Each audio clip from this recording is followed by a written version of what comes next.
पिंडदान का अधिकारी कौन? 19वीं कहानी। बेताल 25। वक्रोलिक नामक नगर में सूर्यप्रभ नाम का राजा राज करता था। उसके कोई संतान न थी। उसी समय में एक दूसरी नगरी में धनपाल नाम का एक साहूकार रहता था। उसकी स्त्री का नाम हिरण्यवती था और उसके धनवती नाम की एक पुत्री थी। जब धनवती बड़ी हुई तो धनपाल मर गया और उसके नाते रिश्तेदारों ने उसका धन ले लिया। हिरण्यवती अपनी लड़की को लेकर रात के समय नगर छोड़कर चल दी। रास्ते में उसे एक चोर सूली पर लटकता हुआ मिला। वह मरा नहीं था।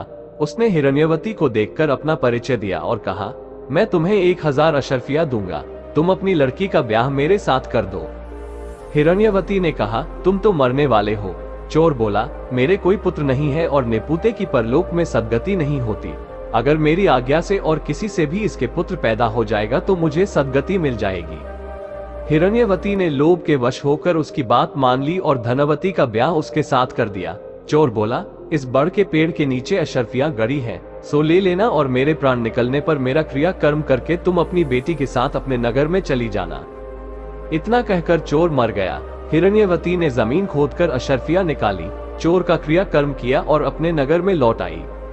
उसी नगर में वसुदत्त नाम का एक गुरु था, जिसके मनस्वामी नाम का शिष्य था।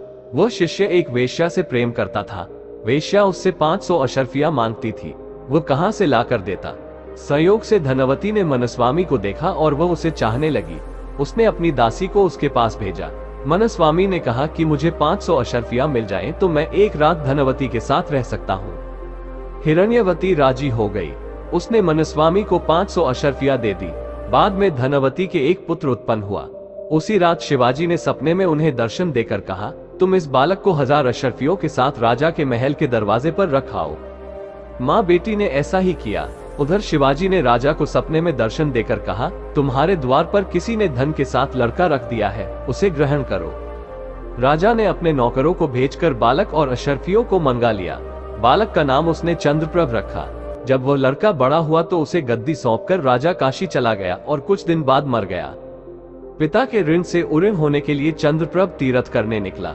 जब वह घूमते हुए गयाकूप पहुंचा और पिंडदान किया तो उसमें से 3 हाथ एक साथ निकले। चंद्रप्रभ ने चकित होकर ब्राह्मणों से पूछा कि किसको पिंड दूं?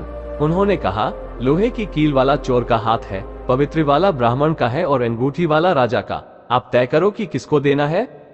इतना कहकर बेताल बोला, राजन, तुम बताओ कि उसे किसको पिंड देना चाहिए। राजा ने कहा, चोर को, क्योंकि उसी का वह पुत्र था। मनस्वामी उसका पिता इसलिए नहीं हो सकता कि वह तो एक रात के लिए पैसे से खरीदा हुआ था। राजा भी उसका पिता नहीं हो सकता, क्योंकि उसे बालक को पालने के लिए धन मिल गया था। इसलिए चोर ही पिंड का अधिकारी है। इतना सुनकर बेताल फिर पेड़ पर जा लटका और राजा को वहां जाकर उसे लाना पड़ा। रास्ते में फिर उसने एक कहानी सुनाई।